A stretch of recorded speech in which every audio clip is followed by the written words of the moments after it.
Here is some Trews. The Mao has gone for the human face, the lachrymose and saddened Nick Clegg. I suppose he's been castrated, hasn't he? Because there was a moment where we looked at Nick Clegg as, you're a people person, you're a politician we can trust, you're different, you were good on that TV debate.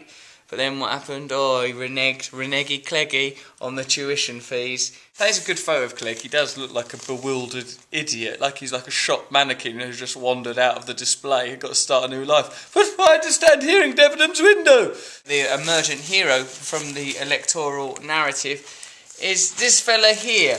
Hey! Hey, I'm like you. All it is with Farage is he's antithetical, isn't it? All it is he's not them. He's not them. That's all it is. He's not like Nick Clegg, tearful, serious. He's this guy. He's Bonhamus. He's got an empty pint glass on his head. Mrs. Farage. Nigel drinks and smokes too much. Nigel Farage's wife has voiced her fears about his pub-loving lifestyle. This is the stuff people like, isn't it, about that? People like the idea that he's drinking and smoking himself to death. Farage tells rivals, you ain't seen nothing yet, you've certainly not seen my socks with purple pound signs on them. Again, this sort of deification of the trivial, the elevation of mundane facts. A normal bloke, Farage is consummate politician, claims PM, which is an odd admission that politicians are not normal blokes and that he himself, the PM, is part of this abstracted breed, this evolved or at least distinct version of humanity, the politician. So he's trying to destroy the thing that, like he sees as Farage's, USP, his unique selling point, by saying he's not a normal guy. But in so doing, he admits that there is this sort of odd elitist strain of human beings. Obviously, I'm part of the story as well, because I've read loads of places people blaming me for people not voting. I didn't say don't vote, I just said there's no point in voting. And that's just, that information is ratified to a degree by, like, UKIP donor boosts funds for Newark. There's a bloke called Paul Sykes clapping away. Look at happy Paul Sykes. He funds UKIP, the multi-millionaire who bankrolled UKIP's triumph in the European parliamentary election, has poured money into next week's Newark by-election and is preparing to do the same in the general election. So that power that UKIP are getting is a manifestation of money. Like in the American politics, it's like the red ones versus the blue ones, the Democrats versus the Republicans, a brown one versus a white one, right? The one that, always, since elections began, the one that's had the most money invested in its campaign has won. What does that tell us? It tells us, don't even have the campaign, just ask, right, which one of you's got the most money? It's us. Well done, you're in charge. What's the point? Do vote if you want. Just saying, it doesn't make a difference. I'm not saying don't vote. It's not like that's a strategic. I'm just saying withdraw from things that are futile. You could paint your toenails if you want. It doesn't matter if you do. I'm not saying don't paint your toenails. Paint them, but don't expect it to create a better system of government. I painted my toenails. Where's a better system of government? There's no relationship between painting your toenails and a better system of government.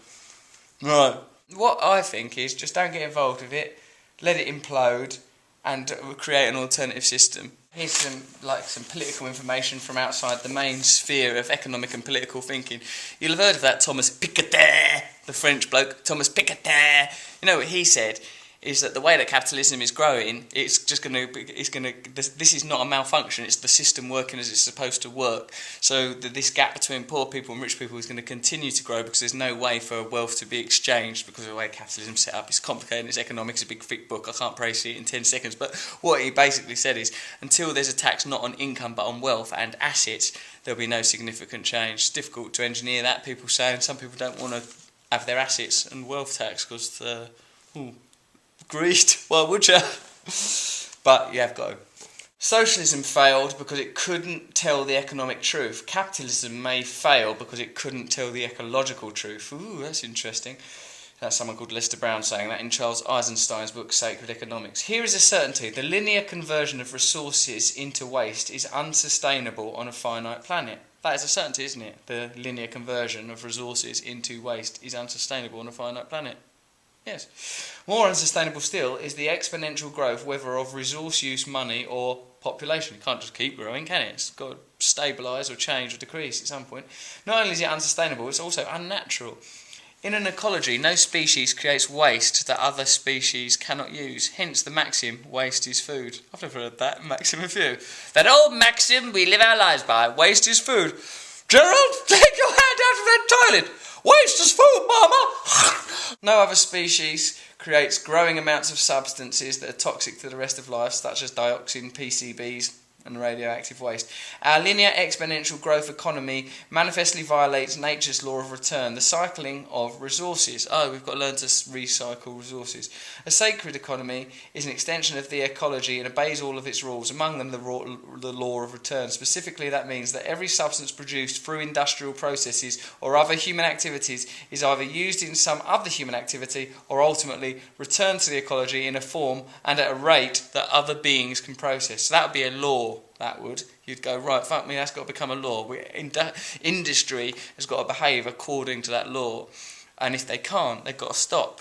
Because there are alternatives, aren't there, that are suppressed so that those industries, because those industries are operating entirely to just maximise profit. They're not interested in crazy Charles Eisenstein's sacred laws of conservation.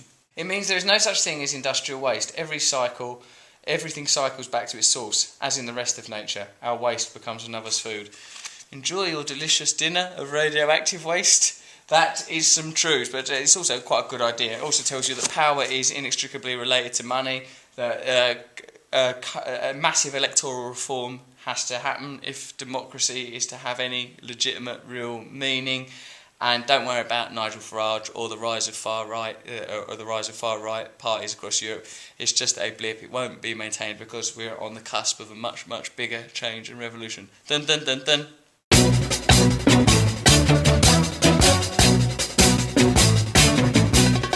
Nose is a tool that is abused to fool you and to leave you scared and confused. Trews is like the nose. If the nose was true, I want some trews. Let's have some trews.